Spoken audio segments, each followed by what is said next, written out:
buenas tardes y gracias por haberos conectados, como siempre, por online en el Ateneo a nuestro foro de literatura. La charla de hoy, en un principio, había otra programada que iba a dar Magdalena, pero por causas técnicas no se han podido dar. Así que, bueno, eché en mano de María Teresa y, como siempre, la tuve dispuesta a dar ella una. Así que creo que además muy interesante, con un tema muy, muy interesante. De todas formas, Magdalena queda aplazada, ¿eh? No os creáis que Magdalena no la va a dar. No, pero muchísimo, te lo agradezco un montón, María Teresa. De acuerdo. Tranquila, tranquila. Entonces, a ver, un momentito. Este día, hoy, es el último día de curso del Foro de Literatura. Y quiero decir que el foro ha cumplido toda su programación. Hemos hablado, ha habido conferencias con diversos temas. Hemos hablado sobre el centenario de la muerte y el centenario, sobre el aniversario de la muerte de Dante. Ha habido un recital poético, el tercero, precioso, que tuvo bastante éxito.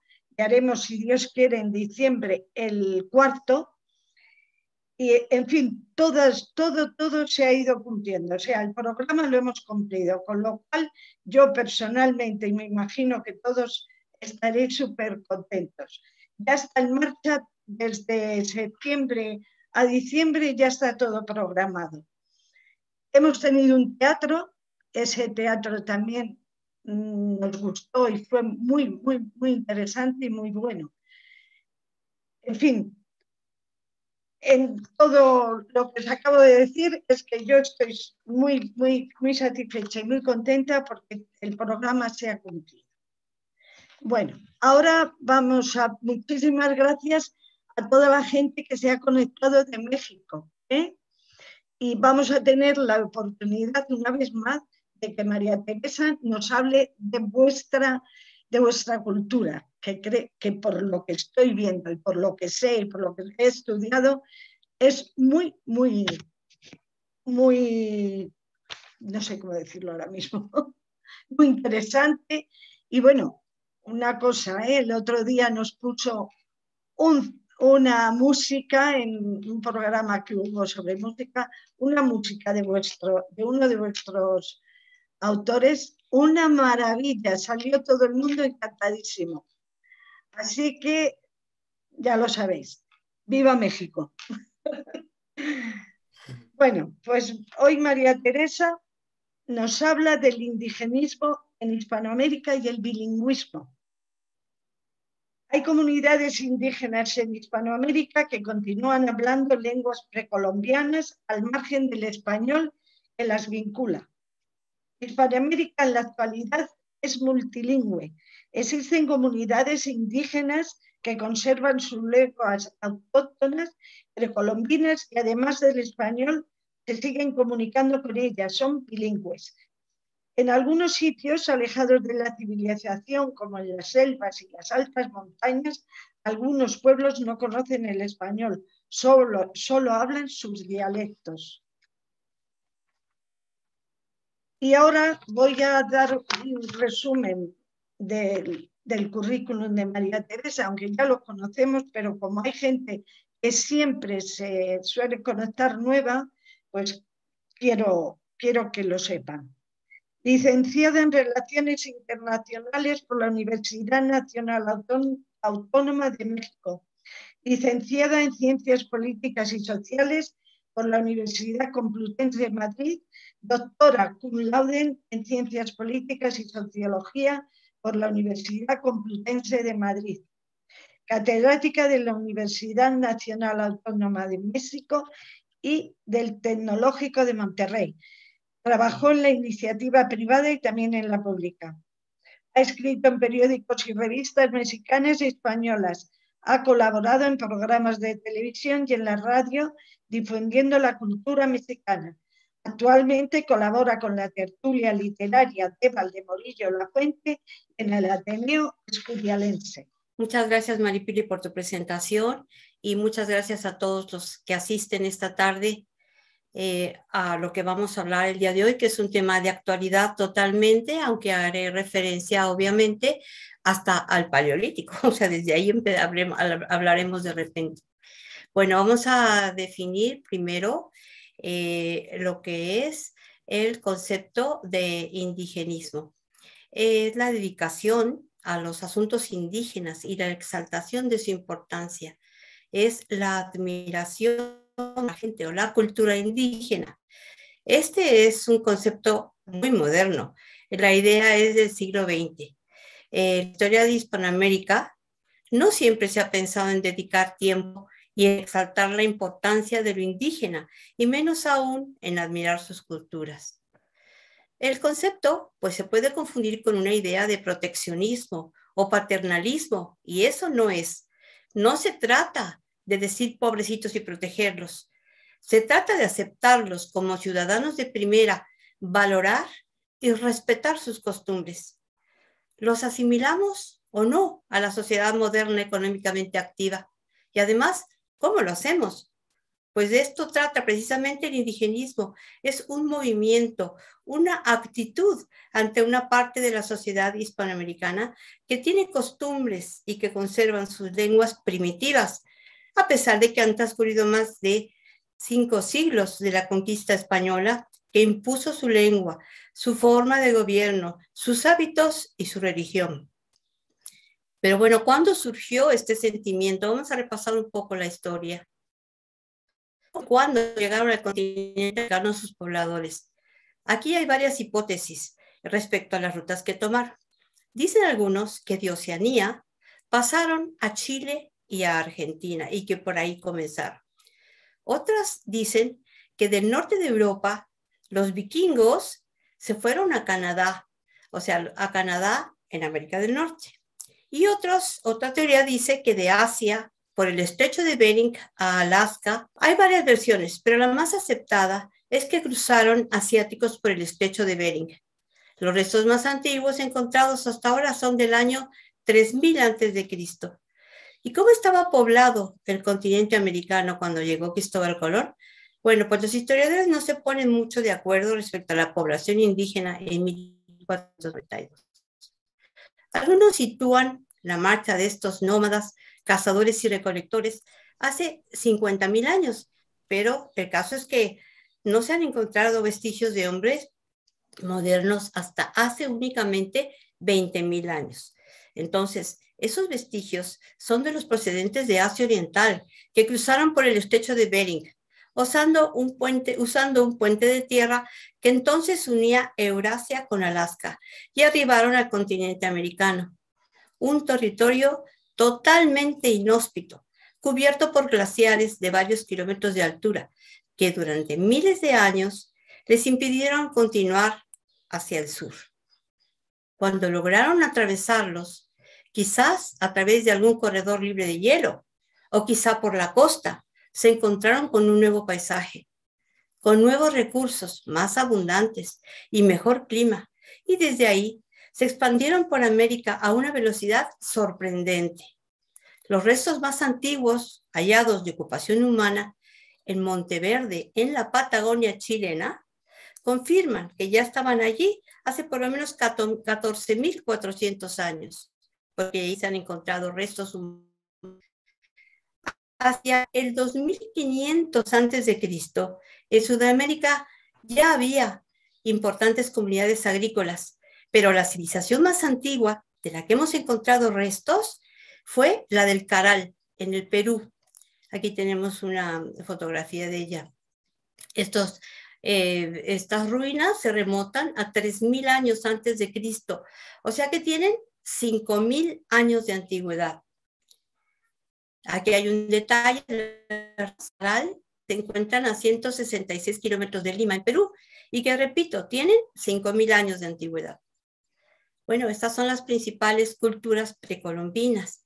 En el norte, los asentamientos humanos no alcanzaron un nivel cultural tan complejo como las civilizaciones de Mesoamérica y Sudamérica. Tal vez por el clima frío hubo una menor densidad de población y sobre todo por sus actividades seminómadas. En cambio, en Mesoamérica y Sudamérica hubo asentamientos muy abundantes. Había muchas culturas y diferenciadas en todo, en costumbre, en religión, en lenguas, etc. Así es que solo vamos a hablar de la América española. De norte a sur, vamos a nombrar algunas que han perdurado hasta nuestros días, como las aztecas, la mixteca, tolteca, los mayas, los taínos, los caribes, los chibchas, incas, chimus, mapuches, muiscas y muchos otros más. Para entender esto, los paleontólogos y para poder dividen la América fecunda para su estudio en dos grandes regiones, Mesoamérica y Sudamérica. Mesoamérica abarca parte de México y de Centroamérica. Fijaros, por favor, cómo le denominan a la parte norte de América Aridoamérica. Y es que ahí el clima es más frío, es más inhóspito. Los antiguos pobladores, nada tontos, prefirieron asentarse en los lugares con climas menos rigurosos, que les garantizaban más cosechas y mayor abundancia de animales para comer o domesticar. El cálculo de la población indígena existente antes de la irrupción europea se basa en extrapolaciones de cifras provenientes de los siglos XVI y XVII. La interpretación de las fuentes coloniales ha dividido a los demógrafos, lo cual explica las enormes variaciones que encontramos en sus estudios. Así, mientras para unos la población indígena en 1492 alcanzaba los 13 millones, esa es la más, en la que más coinciden, con 13 millones de habitantes, otros estiman que había 50 millones e incluso hay otros muy optimistas que hablan de 100 millones. Bueno, yo creo que sería más fácil las cifras estimadas por cada región o población y hurgando en ellas los censos de los conquistadores. No hay que saber qué pasa. Hablemos de bilingüismo, más que de bilingüismo, de multilingüismo, de las lenguas que aún se conservan y que conviven en el español. Le llamé bilingüismo porque en realidad hablan el español con sus lenguas autóctonas, pero hay muchísimas lenguas, entonces es multilingüe. Cuando llegaron los europeos, se encontraron una cantidad de lenguas diseminadas por todo el continente americano. Muchas se extinguieron durante más de 500 años que han pasado, pero otras sobrevivieron. Estas lenguas aún existen. A veces están mezcladas ya con el español, absolutamente. O sea, no todas han parecido, han quedado como eran al principio, pero muchas de ellas también se conservan completamente en la manera antigua. Bueno, ¿de cuántas personas estamos hablando en el siglo XXI? Pues de 50 millones de personas, más que toda la población entera de España, diseminada en ese vasto territorio selvático, montañoso, desértico. Antes de entrar de lleno en el bilingüismo en América Española, permitidme presentaros a los protagonistas de esta historia, a los indígenas, que todavía conservan sus lenguas. Hay unos que están en sus propios terrenos desde hace mucho tiempo y que no se quieren mezclar. Y conservan sus costumbres, sus formas de vestir, de alimentarse y su lengua. Vamos a verlos un poco más de cerca. Hay algunas etnias que conocemos por sus vestigios, porque muchas han desaparecido. Haremos mención solo de las que han sobrevivido y no se han mezclado. Continúan siendo razas puras y hoy en día podemos verlo cuando viajamos por su territorio, porque la gran mayoría, y esto es importante que lo sepamos, se han mezclado, formándose los mestizos, como soy yo, convirtiéndose en mestizos similares a las costumbres modernas. Otros que no se asimilan, conviven con los mestizos en las grandes ciudades o en sus pueblos ancestrales. Os mostraré también a otros grupos que se esconden o se aíslan y se repliegan en los bosques, en las junglas o en las montañas. De algunas comunidades, os daré los datos de la cantidad de población indígena al momento del encuentro con los europeos y de otros, la cantidad contabilizada en el momento actual. También mencionaré los nombres de las lenguas que continúan hablando, si es que es posible, porque algunas comunidades, insisto en informaros, están tan aisladas que no se tiene datos fidedignos de ellas. Es más, los gobiernos actuales no saben que existen, no están contabilizados. Bueno, las imágenes que veremos a continuación nos mostrarán diversas comunidades indígenas de diferentes países y de diversas etnias. Y vamos a escuchar sus lenguas y lo que ellos reclaman. Nuestra tierra, tierra de mis abuelos, nuestra tierra está llena de luz, en tus manos de lluvias.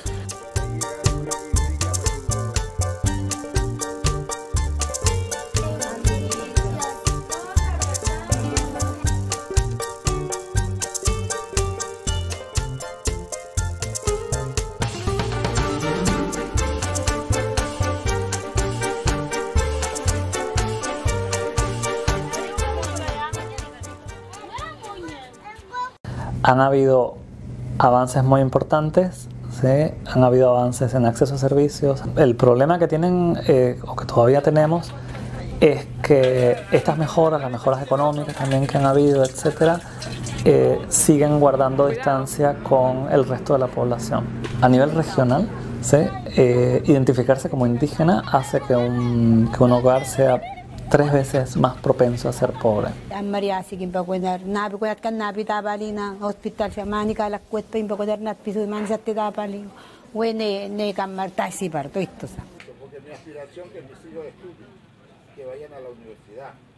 A todo nivel hay representantes indígenas desde los niveles más bajos de gobierno hasta los niveles más altos, ¿sí? Hasta la presidencia de Bolivia. No ha sido un progreso regional gratuito, también ha sido un progreso regional en gran medida empujado por las propias organizaciones indígenas.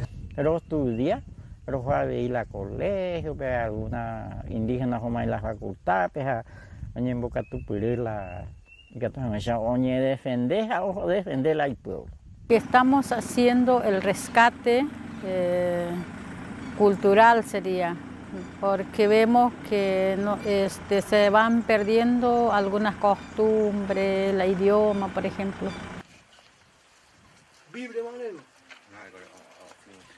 Ser indígena, o sea, no es intrínsecamente ser pobre. No siempre sus visiones de lo que los hacen pobres coincide con nuestras visiones. Hay una gran deuda que es la adaptación de los servicios que se prestan a la población indígena a sus identidades, a sus culturas, a sus necesidades reales y sus aspiraciones. Claro, una pega pone que eva un pela an pinsana de mis qua andu la hogan noget sapor ni con no. Muchas veces uno puede decir, no, el indígena no quiere el desarrollo. No, no es que no quiera, sino también tiene sus impactos. Porque el turista cuando llega no le puedes ofrecer el agua del grifo. Entonces necesariamente hay que darle agua embotellada. Pero después esas botellas, ¿qué voy a hacer? Y si lo tiro al mar, estoy afectando a la biodiversidad, estoy afectando también a la sanidad del lugar. La mitad de la población hoy en día, la población indígena, vive en entornos urbanos. Esta heterogeneidad de lo que es ser indígena, hay que empezar a incluirla en la agenda de desarrollo para la región. La estrategia más evidente para empezar a trabajar en cerrar esas brechas y asegurar las ganancias que han habido en esta década es a través de la intensificación de la participación. Tu aire libre y cariñosa en tus fuertes montañas, el calor al de tu sol. Llanto, cuántas duretes mortales. Gracias, abuelito. Muchas gracias. Bueno, vamos a empezar a hablar de los pueblos que existen. Vamos a empezar por el sur. Yo nada más quiero hacer la aclaración de que no considero que ha sido un descubrimiento lo que hicieron los españoles, lo que hizo Colón del Nuevo Mundo, más bien fue un encuentro. Digamos que se tropezó, se encontró con América y pensó y murió pensando que se trataba de, bueno, pues de Asia todavía, de China, lo que había encontrado allá. No fue hasta Américo Vespucio el que dijo que no era un continente diferente. Bueno, las agrupaciones indígenas más numerosas son las que hablaban la lengua mapudungún o araucana y se ubican en el actual centro-sur de Chile. Dentro de ellos, el grupo étnico más importante era el mapuche, con una población cercana al 1.000.000 de habitantes a mediados del siglo XVI. Los atacameños, los diaguitas, las tribus patagónicas, los indios pampas, los huarpes y los indígenas del sur austral, llegamos a una población que superaba el 1.5 millones de nativos en esta área. Los pueblos más importantes de la actual Colombia conformaban el grupo lingüístico chibcha, destacándose entre ellos los muiscas y los taironas. Su número de población, según los trabajos más recientes, se ha estimado 4.000 habitantes, siendo las zonas más pobladas hacia 1535 el Valle del Cauca, con 1.000.000 de habitantes, y la altiplanicie central, 200.000 habitantes, y la costa atlántica con 500.000. Los taínos habitaban las islas caribeñas, la Española, la actual República Dominicana, Haití. Muy pocos taínos ocupaban Cuba y las Bahamas, porque allí había otras razas que se denominan caribes. En el área andina, los cronistas dicen que vivían 3 millones de habitantes, concentrados mayoritariamente en el Perú. Aquí tenemos el Machu Picchu, en la región de Cusco, en el Perú, que parece llegó a su esplendor en el siglo XV, un poco antes de Colón, y está habitado por los incas. En la Amazonia, el vasto territorio conocido como la Amazonia incluye los actuales países de Brasil, Ecuador, Perú, Guyana, Surinam y la Guayana Francesa, y también parte del Paraguay. Bueno, estaba habitada por multitud de tribus de cazadores-recolectores que aún siguen viviendo así. La espesa selva no daba muchas facilidades para el asentamiento de grandes agrupaciones humanas y el desarrollo de la agricultura, por lo cual la densidad de población era extremadamente baja en el siglo XVI. Las cifras estimadas para el año 1500 oscilan entre los 2 millones y millones de personas para esta región. Es imposible saber la cantidad de comunidades que habitan hoy en día en la Amazonia, debido a la dificultad de internarse en la selva. Y es que algunas comunidades desean permanecer ocultas, lo hacen por propia voluntad, como los jíbaros, que están conocidos por sus técnicas reductoras de cráneos. Este pueblo sigue habitando en las laderas de los Andes ecuatorianos y peruanos en la Amazonía. Generalmente se agrupan como una sola familia, como unos 40 individuos o así, en una casa aislada y bien definida, redonda y hecha con lianas y troncos. Son polígamos y no poseen organización política. En época de lucha, un líder es el que encabeza a un determinado grupo de familias. Hoy en día siguen ofreciendo resistencia a los intrusos y a pesar de que no están amenazados desde el exterior, no viven en paz. Es un pueblo eminentemente guerrero. Ellos reducen las cabezas enemigas que han cortado como trofeo de la batalla. Esta operación suele ocuparles unas 20 horas. El barón Alexander von Humboldt en 1802 tuvo la osadía de conocerlos, observar y documentar el proceso. Aquí tenemos otra representante de la Amazonia. Los quechuas son descendientes de los incas precolombinos, conquistados por Francisco Pizarro. Su lengua es la más extendida de América del Sur. Fueron el principal componente del Imperio Inca. Alrededor de 15 millones de personas en 7 países, Argentina, Bolivia, Brasil, Colombia, Chile, Ecuador y Perú, hablan su lengua, hablan quechua. En Perú, El quechua es uno de los 3 idiomas oficiales junto con el español y el aymara. Una vez al año, cuando llegue el invierno, en junio, para ellos es al revés, acordaros cómo son los climas, los quechuas temen que el sol se haya alejado demasiado y peregrinan al glaciar Xempuco, y también llamado Coyuriti, a 5.000 metros de altura. De allí bajan agujas y trozos de hielo que guardan para purificar todo un año. En lo alto del glaciar rezan y después vuelven bailando a la llanura. También en Cusco se celebran fastuosas fiestas que reviven la época incaica, como el festival que aquí se ve, el festival del Inti Raymi. Ahora nos vamos a los mapuches. Los mapuches ocupan regiones centro y sur de Chile y el suroeste de Argentina, incluyendo lo que actualmente se conoce como la Patagonia. El pueblo mapuche sigue luchando incansablemente por recuperar los derechos sobre sus tierras. En Chile, su población llega casi al 1.000.000 de habitantes. Hay más de 150.000 en Argentina y la lengua que llaman se llama araucana. Aquí tenemos a la Patagonia y la Tierra del Fuego. Como veis, hay muchas comunidades indígenas ahí. La Alacalufe, Chono, Ona, Puelche, Tehuelche, Yaganes, Yamana, me iba a poner todos aquí, así que solo puse unas figuras que encontré de los Yagán, los Tehuelches, los Alcalufe, los Ona y los Yamana. El Gran Chaco se reparte entre Argentina, Paraguay y Bolivia. Las tribus de esta zona eran cazadores, pescadores y recolectores y un largo etcétera. Bueno, ya no voy a nombrar más porque son muchísimos, ni voy a hacer más mosaicos, pero me ha faltado mencionar, por ejemplo, a los guaraníes que habitan en Brasil, Paraguay y Argentina, cuyas lenguas son el tupi y el guaraní.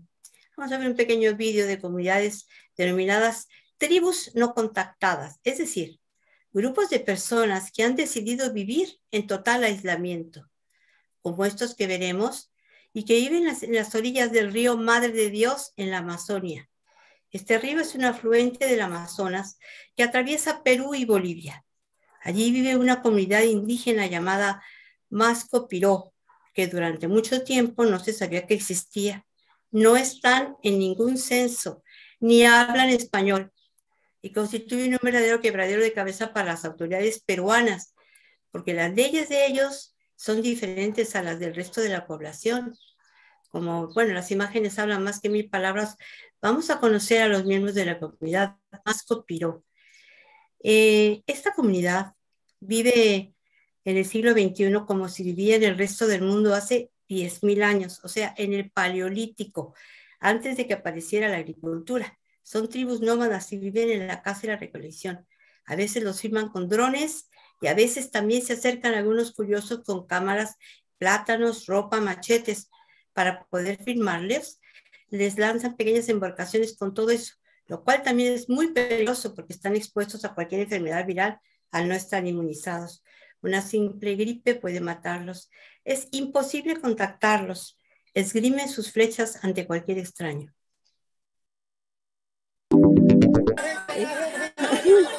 Estas son imágenes de indígenas de la etnia Masco Piro cerca de los límites del territorio de la comunidad nativa de Sipetiari.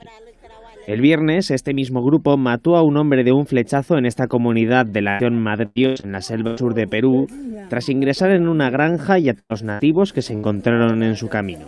Al respecto, el presidente de la Asociación Interétnica de Desarrollo de la Selva Peruana, Henderson Rengifo, lamentó la muerte del joven de 20 años y declaró que estos pueblos aislados voluntariamente han de ser protegidos para prevenir este tipo de casos. Hay un territorio de más de un aproximado de 9 millones de hectáreas que son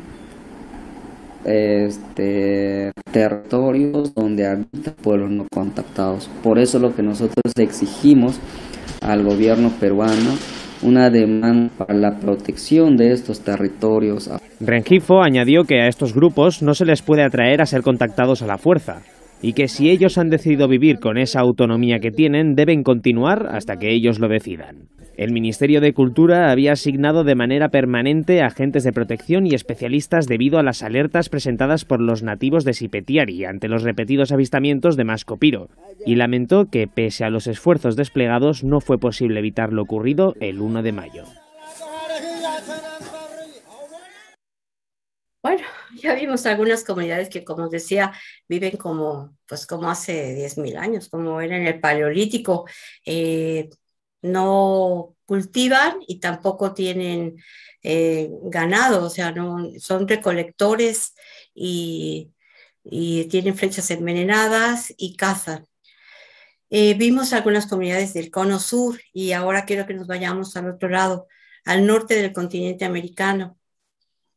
Norteamérica está conformada por 3 países, Canadá, Estados Unidos y México. Pues es muy curioso, pero aquí en España me he encontrado gente que confunde Norteamérica con Estados Unidos y que supone que Estados Unidos es sinónimo de Norteamérica. Pues están equivocados. También hay personas que piensan que Sudamérica comienza en el sur de Estados Unidos. También es un error. Es cuestión de geografía. México está en Norteamérica y Centroamérica comienza en el sur de México y Sudamérica en el sur de Panamá. Bueno, hablemos de las comunidades indígenas del norte de América y de los idiomas que aún hablan. El tema que nos ocupa, ya lo dijimos, se refiere a los indígenas que viven en países que tienen el español como una de sus lenguas principales u oficiales. Así omitiremos a los de Estados Unidos y Canadá, que tienen el inglés como oficial. Aunque debo decirles que a nivel nacional no declara Estados Unidos su idioma oficial. Cada demarcación declara los suyos. Así, por ejemplo, Alaska tiene, además del inglés, varias lenguas autóctonas. Canadá tiene como idiomas oficiales al inglés y al francés. Así es que vamos a hablar de México, porque se trata de explorar el bilingüismo hispanoamericano como lo hicimos antes con Sudamérica. Si os fijasteis, no hablé de Brasil, porque allí se habla portugués. Sin embargo, también debo mencionar que ahí es muchísima, o sea, hay multitud de lenguas autóctonas. O sea, bueno, nuestro interés es señalar distintas lenguas indígenas que junto al español se hablan en América. No hay en México un idioma oficial. El idioma español representa la mayoría lingüística en México y se hablan también 68 lenguas indígenas distintas. Algunas son consideradas como idiomas y otras como dialectos. Cada una de las 68 tienen variantes lingüísticas, siendo estas alrededor de 364 en total. La gran cantidad de lenguas que se hablan en el territorio mexicano hacen del país uno de los más ricos en diversidad lingüística del mundo. Existe una Ley General de Derechos Lingüísticos de los Pueblos Indígenas y fue publicada en el año 2003 y dice que las lenguas indígenas y el español han sido declaradas lenguas nacionales por su carácter histórico, por lo que cuenta con la misma validez en todo el territorio mexicano. O sea que, aunque no sea un idioma oficial, las lenguas nacionales cuentan igual que el español. Sería imposible hacer aquí un análisis detallado de todas las lenguas indígenas que se hablan en México, porque son muchísimas. Así es que he reducido el análisis a un estado de la República Mexicana, completamente al estado de Veracruz. Es solo aquí en el Golfo de México. Es solo para que veáis la diversidad lingüística que allí se habla. En estas 7 regiones de Veracruz se habla esta diversidad de lenguas junto al español, que es la lengua vinculante, aunque insisto, existen poblaciones que no lo hablan. Es más, se refiere a nuestro idioma como Castilla. Cuando les hablas en español y no lo saben, no te entienden, te contestan, no hablo Castilla. Fijaros, ese vocablo Castilla es una reminiscencia de la época de la conquista. Desde hace más de 5 siglos, ellos siguen viendo como extraños a los que estamos integrados en la sociedad moderna y nos comunicamos en español, a los que somos miembros de la sociedad económicamente activa. Bueno, esto es un indicio de que no están integrados antes. Ellos prefieren seguir en su propio mundo. De aquí, de la Huasteca, era mi padre. Ahí tengo yo parientes indígenas y desde el presidente municipal hasta el indio más recóndito, pues que es mi pariente. Y hablan náhuatl, otomí, tepehua y huasteco. Mi padre ya no hablaba estas lenguas, hablaba solo español. Aquí vamos a entrar en un debate idiomático que nos va a servir no solo para México, sino para entender o para hablar de todo el bilingüismo hispanoamericano. Encontré esta tabla que nos muestra la diferencia entre lengua, dialecto y habla. Bueno, pues yo creo que existen en Hispanoamérica un poco de todos. Hay idioma, que en esta tabla le llaman lenguas, hay dialectos y también hay hablas. Deduzco que las diferencias más marcadas entre idiomas y dialectos es que un idioma es propio de un país. Un dialecto, pues es específico de alguna región. Un idioma tiene formas escritas, estandarizadas, y un dialecto existe principalmente de manera oral. Bueno, si queréis, después en el debate podemos ampliar este concepto. México cuenta, lo dijimos, con 68 pueblos indígenas, que representan cerca de 11.132.562 habitantes, según el último censo. Seguramente son más, porque algunos no es posible censarlos por lo vasto del territorio. Las comunidades originarias con más integrantes son la náhuatl y la maya, con 1.500.000 personas. Y la menor es la ayapaneca, que solamente hablan 57 personas por el momento, pero se están reproduciendo. Existe toda una Secretaría de Cultura. En México no hay ministerios como aquí en España, sino se llaman Secretarías de Estado. Y esta Secretaría de Cultura tiene un instituto especializado que se llama un Instituto Nacional de Lenguas Indígenas. Su función principal es promover el multilingüismo y la diversidad cultural. En el país existen 11 familias lingüísticas. Una estadística del 2018 nos dice que existen casi 7 millones de hablantes en México de alguna lengua indígena. Y más de 25 millones de mexicanos están reconocidos como indígenas.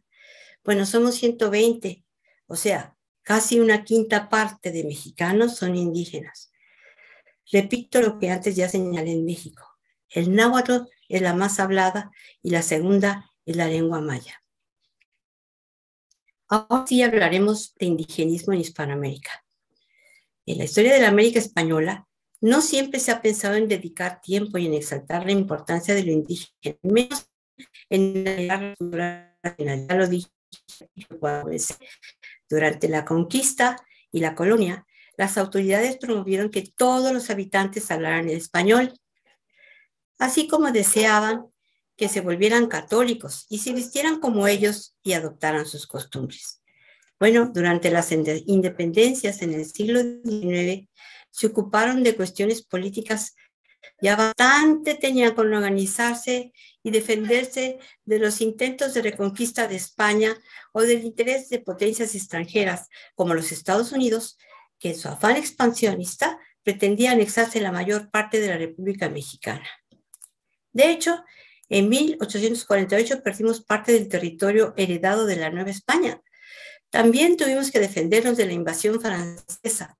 En 1861 trató de adueñarse de México.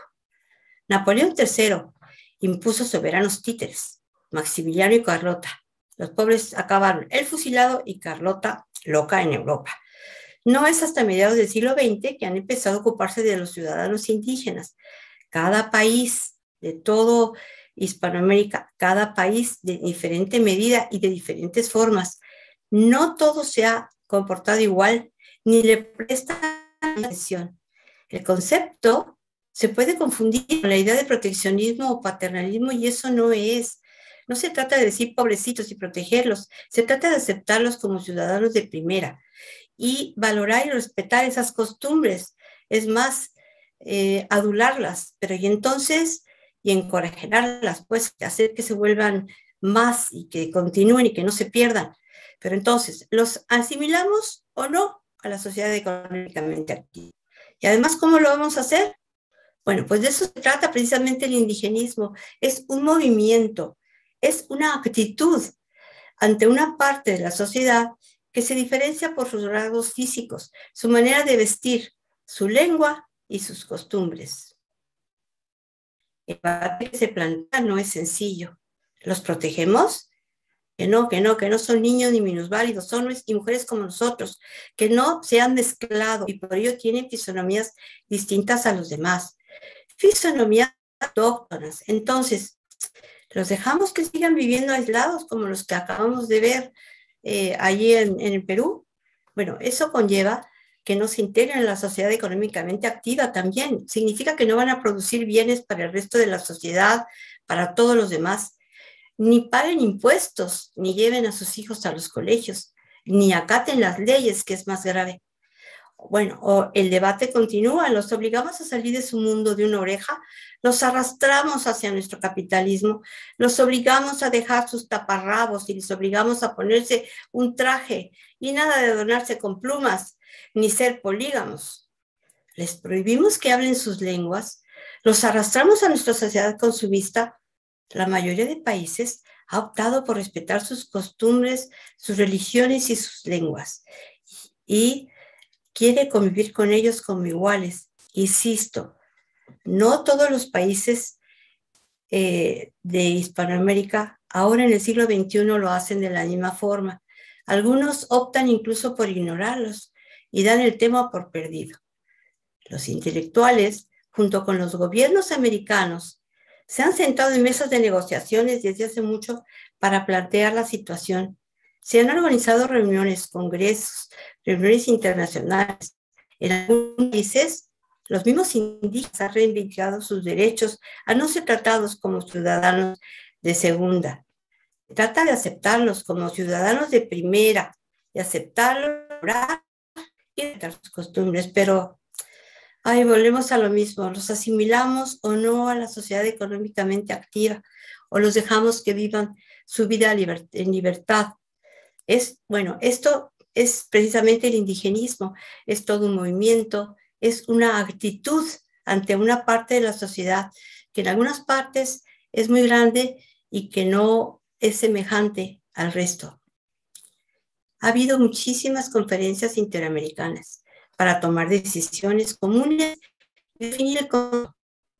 Voy a la definición que por fin se grabó, porque algunos lo definen de una manera y otros de otra. En esta primera reunión sobre ese tema que se realizó en 1938 en Lima, Perú, se definió el indigenismo. Es una corriente cultural antropológica concentrada en el estudio y valoración de las culturas indígenas y el cuestionamiento de los mecanismos de discriminación y etnocentrismo en perjuicio de los pueblos originarios.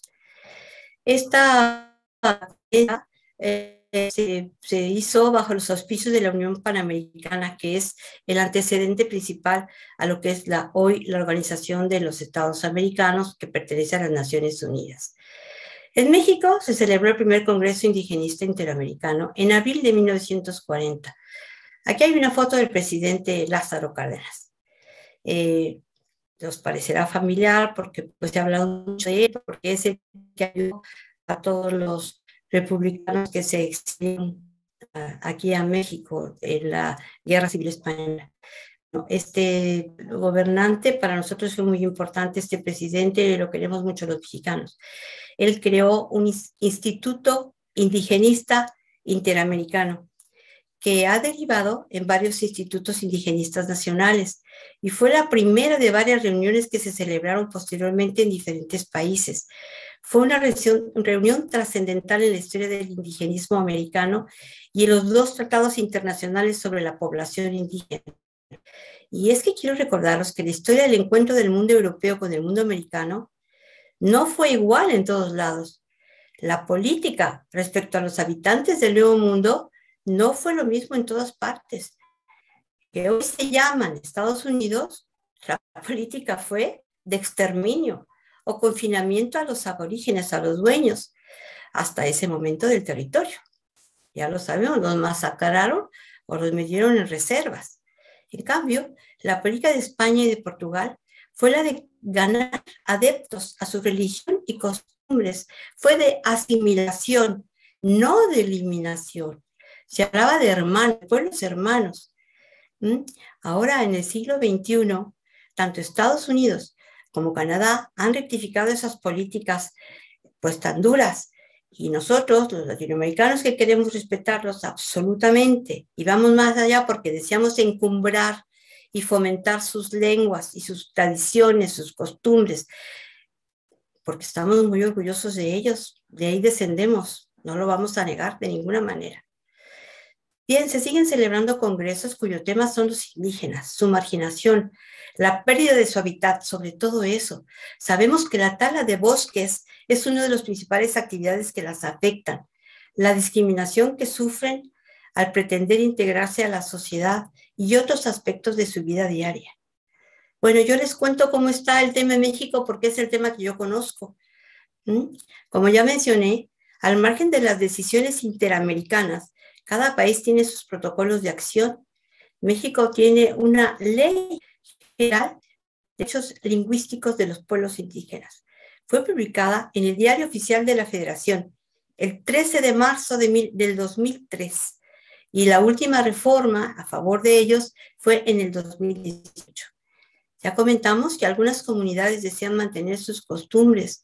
El asunto es que hay algunas de esas costumbres, dije y vuelvo a insistir, y lo podemos debatir, que chocan directamente con las leyes vigentes. Por ejemplo, la poligamia no está permitida en nuestras leyes y sin embargo la practican en algunas comunidades indígenas. Y bueno, asuntos más graves que la poligamia, aunque las feministas no estén de acuerdo, es por ejemplo las leyes. Ellos tienen sus propias leyes y no respetan las nuestras. Ellos tienen un delincuente y no lo llevan a la policía, no lo llevan a las autoridades competentes del Estado, sino que aplican su propia justicia, que a veces incluye la muerte, la pena de muerte, que la ley oficial mexicana no contempla, ni la de ninguno de nuestros países hispanoamericanos contempla esa ley. Y sin embargo sabemos que sobre todo en las regiones más apartadas pues se practica, ni nos enteramos. Es más, ni se registran, o sea, no sabemos ni los nacimientos, ni sabemos tampoco las defunciones. Bueno, hemos hablado del multilingüismo en la América, que habla y reza en español, y espero haberos demostrado que el bilingüismo está presente en todo el continente. Pero este es el foro de literatura, y os hablaré de la literatura desarrollada por algunas comunidades indígenas antes de que Colón se encontrara con América. Había muchas lenguas que podrían considerarse idiomas, porque además de hablarse, se escribían. Y ya hablamos y ya vimos que hay una diferencia entre idiomas y dialectos. Por cuestiones de tiempo, solo voy a mencionar dos de los pueblos de Mesoamérica, cuya escritura se ha podido descifrar y de los que se conservan escritos y libros. Hablaré de los mayas y de los náhuatls. Esta es una muestra de escritura jeroglífica maya. Se ha hallado escritura tallada en piedra sobre esteras, altares, tronos, dinteles, edificios, pintadas en cerámica, en la pintura mural, en pieles de animales, generalmente en venados, y en un papel artesanal que proviene de una corteza y de la pulpa de un árbol que se llama amate. Había estelas por muchos lados para que el pueblo se enterara. Como todo esto, los mayas están en el sur de México, que es absolutamente selvático, ahí donde los jaguares que hemos hablado y que hemos visto, y donde la selva realmente tupe todo, pero cada vez que van desbrozando y quitando la selva, van encontrando más estelas y todas con sus inscripciones. Aquí están y una equivalencia aproximada a nuestra fonética, que realizaron algunos frailes estudiosos de las culturas recién encontradas y que tradujeron al latín a la escritura. Ellos, para cristianizarlos, se dieron cuenta de que pues, no entendían la lengua, entonces algunos fueron listos y aprendieron la lengua de ellos y así pudieron comunicarse y hacia la religión católica. Y otro más listo, pues hizo esta tabla, estos glifos, ¿verdad? Para tener una idea de cómo sonaba. Ya sabemos que en su afán de la religión católica destruyeron todo lo que pudiese contener algún mito religioso o autóctono, pero afortunadamente se salvaron algunos códices y algunos libros. El Códice de París o Peresianus es uno de los 4 códices mayas precolombinos que se conservan. Recibió ese nombre por encontrarse en la Biblioteca Nacional de París. Su estado de conservación es deplorable y muchas páginas han perdido los textos e imágenes superiores. El original está muy bien custodiado en la caja fuerte del Museo de París. Tengo que deciros que tuve el privilegio de ver el original, después os contaré en el debate cómo, porque los que se exhiben en todos los museos son copias, están muy bien exhibidas, pero los originales pues están custodiadas tal vez con razón en cajas fuertes que además tienen un clima especial y que pues así se conservarán por muchísimo más tiempo. Existe también el Códice de Dresde o Códice Dresde. Estamos hablando todo el tiempo de los mayas.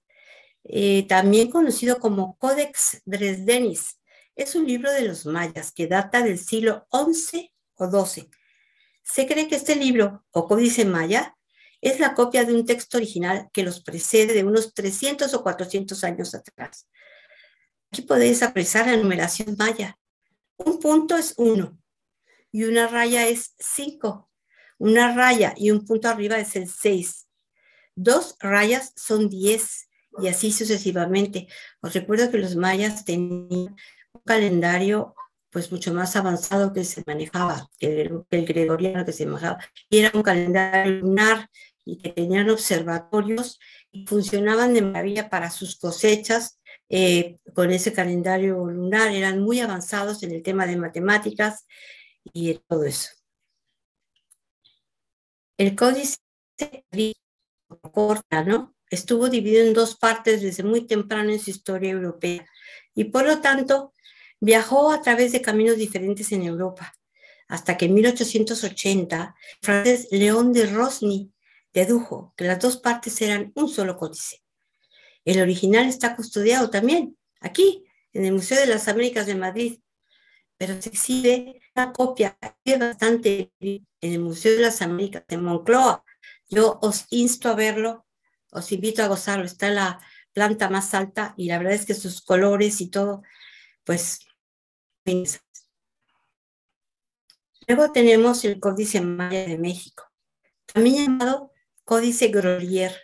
Es uno de los 4 códices mayas prehispánicos que aún se conserva y se ha encontrado hace muy poco tiempo en una cueva de Chiapas, en México, porque los anteriores códices los han encontrado en Guatemala, en Mesoamérica. Los mayas empezaron en Yucatán y se fueron hasta abajo de Centroamérica. Están estudiando este último códice que acaban de encontrar. Vamos a hablar de libros. El Popol Vuh,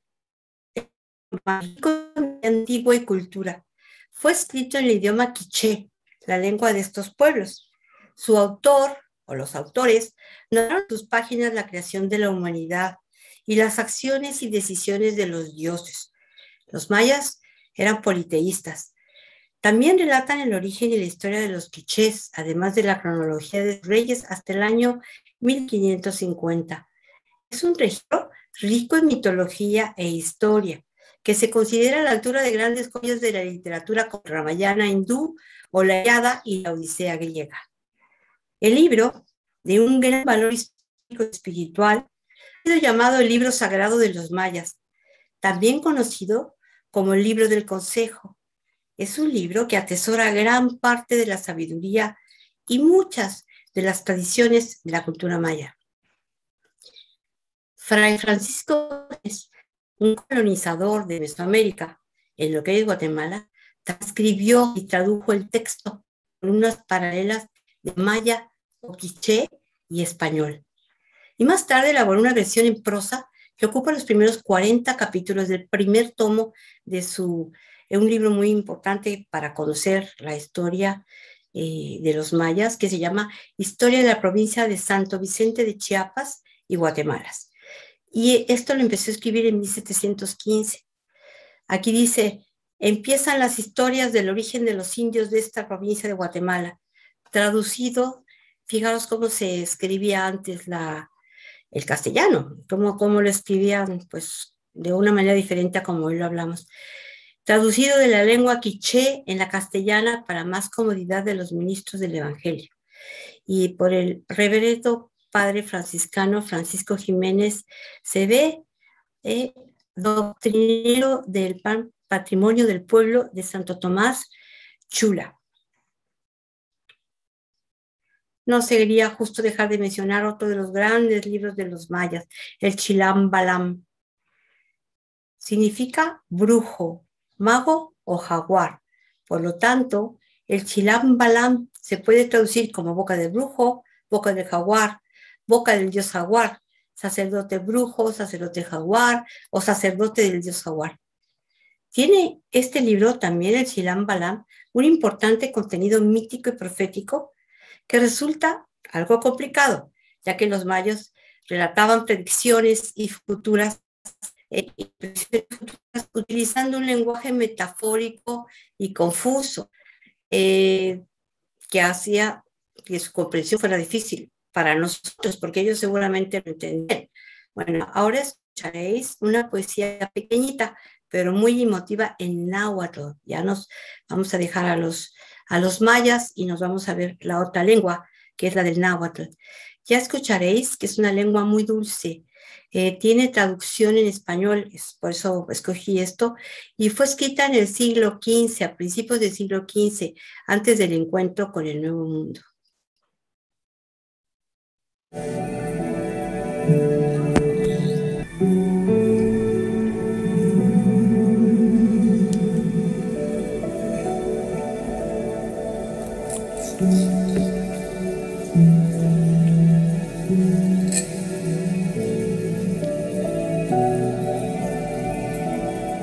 Nonantzin, ikuak newat nimikis, motlecuilpan xinechtoka.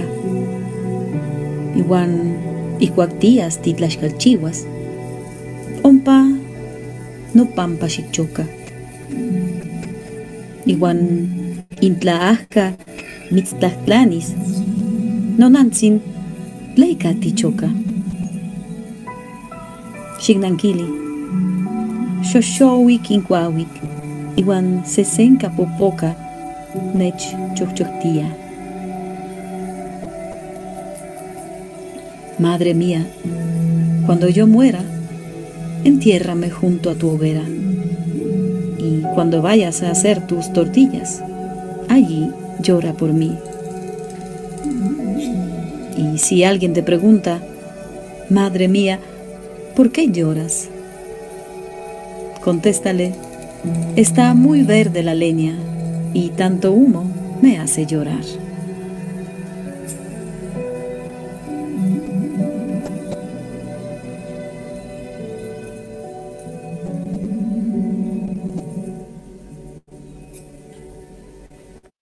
Esta poesía no es la única de este poeta llamado Netzahualcóyotl, ni tampoco es la única poesía en náhuatl. Hay muchas que afortunadamente nos han llegado en estos días, algunas incluso por tradición oral. Aquí tenemos a Netzahualcóyotl en la moneda mexicana, en los pesos, en los billetes de 100 pesos. También es idioma como el maya, porque se habla y se escribe. El pueblo mexica que habla náhuatl se asentó en el centro de Mesoamérica y continúan hablando más de 1,5 millones de personas. El náhuatl es la lengua indígena con más hablantes de México. Y hay códices, libros y también poesía como esta. Vivimos en tierra prestada, aquí nosotros, los hombres. Allí donde están los, allí está nuestra casa. Solo un breve espacio de tiempo es el que para el aquí del allá. También esta es una poesía, bueno, que me gusta mucho de Netzahualcóyotl. Netzahualcóyotl fue un rey tlatoani y esta es otra de sus poesías. Esta vida es prestado, que en un instante lo hemos de dejar, como otros lo han dejado. Este tlatoani, además de poeta, tlatoani quiere decir el rey, el cacique, el gobernante de la tierra. Este tlatoani, además de poeta, fue ingeniero y diseñó acueductos, diques, puentes y un largo etcétera. Promulgó leyes, estudió primero en el palacio con los tutores designados por su padre y más en el Calmecac, que era la escuela de estudios superiores donde asistían los jóvenes de la clase privilegiada y gobernante. De esta forma, aprendió la escritura, los ritos y todas las tradiciones ancestrales de sus antepasados, chichimecas, toltecas. La historia, las enseñanzas y las doctrinas heredadas por los mexicas y colhuas, que eran los que venían del norte, y las artes de la guerra y la política, que lo prepararían para gobernar el Valle de Texcoco. Su mayor solicitud de su homólogo, el aliado Moctezuma I, fue un gran dique de piedra y madera que sorprendió a los españoles. Le llamaron el Gran Abarradón. Este se extendía por más de 16 kilómetros, que sirvió como defensa contra las inundaciones que afectaban a la ciudad y que además impedía que se mezclaran el agua salada y el agua dulce del Gran Lago. Esta gran obra le valió la reputación de mejor arquitecto de las Américas. Este hombre, de Nezahualcóyotl, preservó los manantiales y los árboles, condujo el agua por los montes, introdujo el riego, talló estanques y albercas en las formaciones rocosas, plantó flores, propagó variadas especies de animales y ordenó la construcción de un zoológico, de un jardín botánico. Asimismo, destacan los famosos jardines de su soberbio palacio, costoso acueducto erigido en el bosque de Chapultepec para abastecer de agua potable a la gran Tenochtitlán. Tenemos un grifo de Nezahualcóyotl, jeroglífico, es un jeroglífico, pero más bien los hispanistas le llaman glifo a las pinturas que expresan pues toda una idea. Este es el que usaban para hablar de Nezahualcóyotl. Repasamos su vida un momento.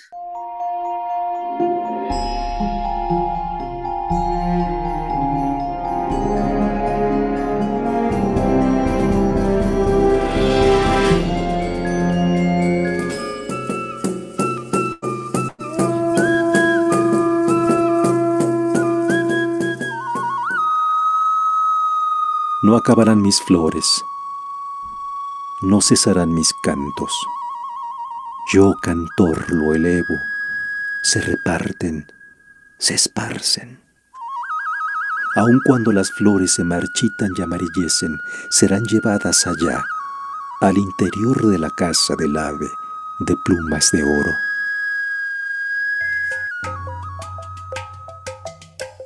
Nezahualcóyotl significa en náhuatl coyote que ayuna. Nació en Texcoco en el año 1 Conejo, 1402. Por el lado materno estaba emparentado con el pueblo azteca, del cual fungió como aliado y consejero. Fue arquitecto, legislador, poeta, tlamatini, el que sabe algo, y tlatoani, gobernante supremo de su ciudad natal. Por fin lo comprende mi don. Escucho un canto. Contemplo una flor. Ojalá no se marchiten. Oculto en un árbol, presenció la muerte de su padre, Ixtlilxóchitl el Viejo, perpetrada por los hombres de Tezosomoc de Azcapotzalco. Más de 10 años después, con el apoyo de los mexicas, derrotó a los tecpanecas, recuperando el poder. Si bien la alianza con México-Tenochtitlan lo obligó a participar en guerras y en el sacrificio de víctimas, se apartó del culto a los dioses tradicionales. Sin embargo, la vida del sabio señor de Texcoco no careció de bajeza. Se prendó de la princesa Azcalzochitzin, a la postre madre de Nezahualpilli, prometida del también poeta y gobernante de Tepechpan, Cuauhcuautzin, que como vasallo de Nezahualcóyotl recibió la orden de combatir en Tlaxcala, donde encontró la muerte. 2 capitanes texcocanos tenían instrucciones de colocarlo en el lugar más peligroso. Los estudios lingüísticos establecieron que no es de su autoría el poema más célebre que se le atribuye, el Cenzontle.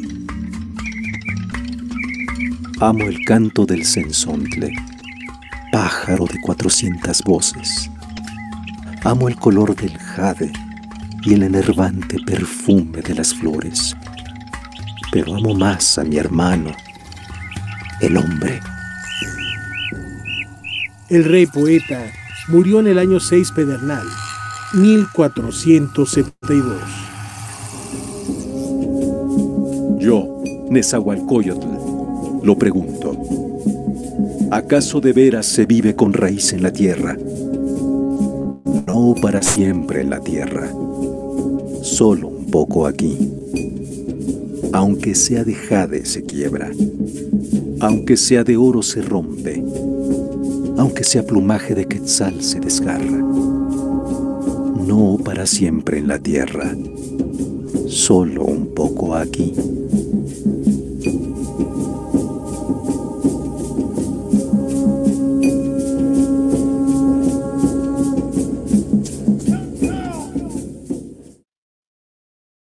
Bueno, hemos llegado al final de nuestra presentación y quiero terminar con una frase de Octavio Paz, quien fuera Premio Cervantes en 1981 y después Premio Nobel de Literatura en el año 1990.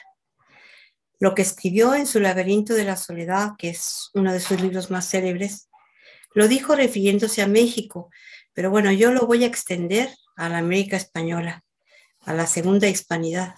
Recordemos que la primera hispanidad está aquí en España, la segunda está en el continente, en toda Latinoamérica, la tercera hispanidad está en Estados Unidos, donde 60 millones de personas hablan ya el español. Somos pueblos adolescentes, perdidos en nuestra identidad. Aún no nos definimos, no nos reconocemos, no nos identificamos plenamente. Un día amanecemos algo indios y otro día algo europeos. Muchas gracias por su atención.